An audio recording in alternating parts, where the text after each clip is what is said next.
বাংলার স্বাদ চ্যানেলে স্বাগত জানিয়ে আজ আমি আমার রান্না শুরু করছি খাট্টা মিঠা আলু চটপটা। তাতে লাগবে, এখানে আমি নিয়েছি আম একটা এরকম কেটে নিয়েছি, একটু চিনেবাদাম নিয়েছি 1 টেবিল স্পুন, 4টে কাঁচা পাকা লঙ্কা ও 1 টেবিল স্পুন নারকেল কুচি। এটা আমি মিক্সির মধ্যে পেস্ট বানিয়ে নেব।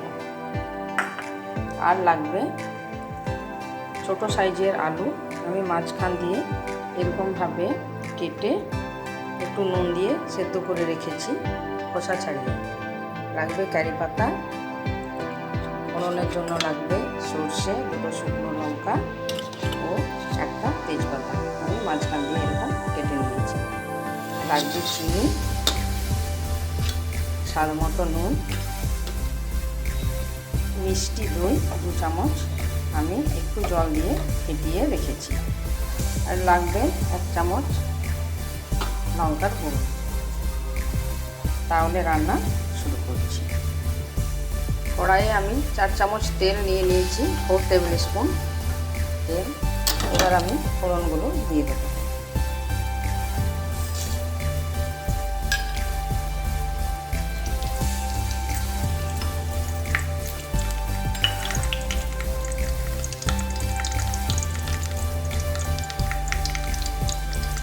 ফোড়নগুলো আমার ভাজা হয়ে গেছে, এবার আমি দিয়ে দেবো কারি পাতা।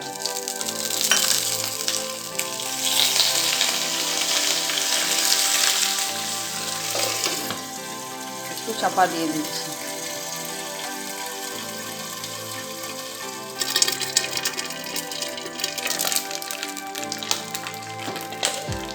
তুলে দেখি কারি পাতা ভাজা হয়ে গেছে, কারি পাতা জলটাও শুকিয়ে গেছে। এবার দিচ্ছি আমি আলু।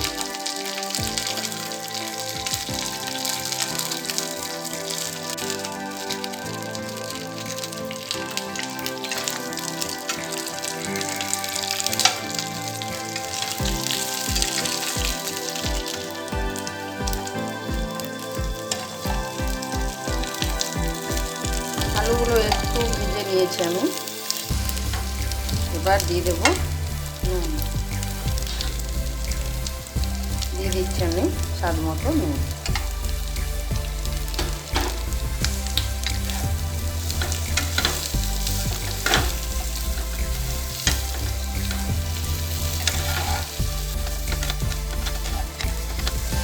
এবার দিয়ে দিচ্ছি আম আর লঙ্কা, নারকেল আর চিনাবাদামের পেস্টটা।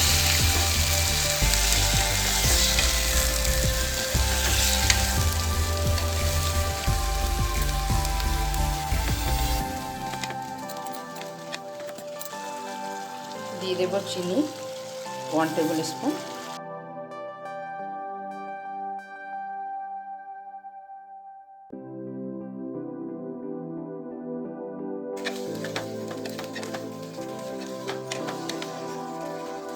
আমি কিছুক্ষণ কষিয়ে নেব।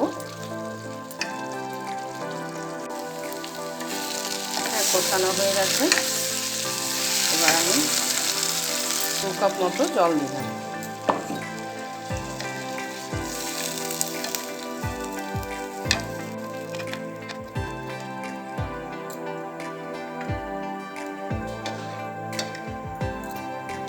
এবার দিয়ে দিচ্ছি আমি ফেটানো মিষ্টি দই।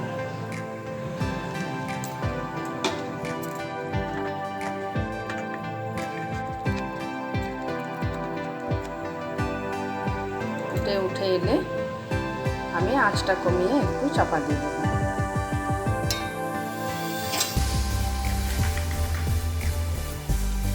আমি 2 মিনিটের জন্য চাপা দিয়ে দিচ্ছি।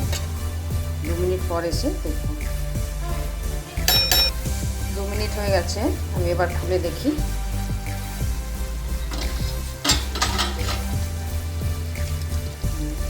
জলটা অনেকটাই শুকিয়ে গেছে। আপনারা চাইলে জলটা আরেকটু শুকনো করতে পারেন, আমি এরকমই রাখছি। এবার আমি শুকনো লঙ্কার গুঁড়োটা দিয়ে দেব।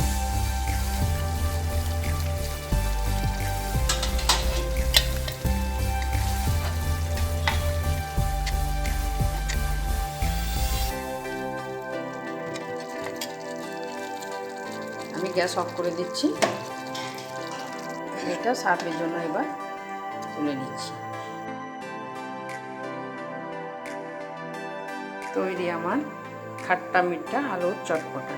আপনারা রুটি বা পরোটার সাথে খাবেন, এতে খুব ভালো লাগবে। আমার এই রান্নাটি যদি আপনাদের ভালো লেগে থাকে তাহলে অবশ্যই এই ভিডিওটি লাইক, শেয়ার ও কমেন্ট করবেন এবং আমার এই চ্যানেলটিকে অবশ্যই সাবস্ক্রাইব করবেন।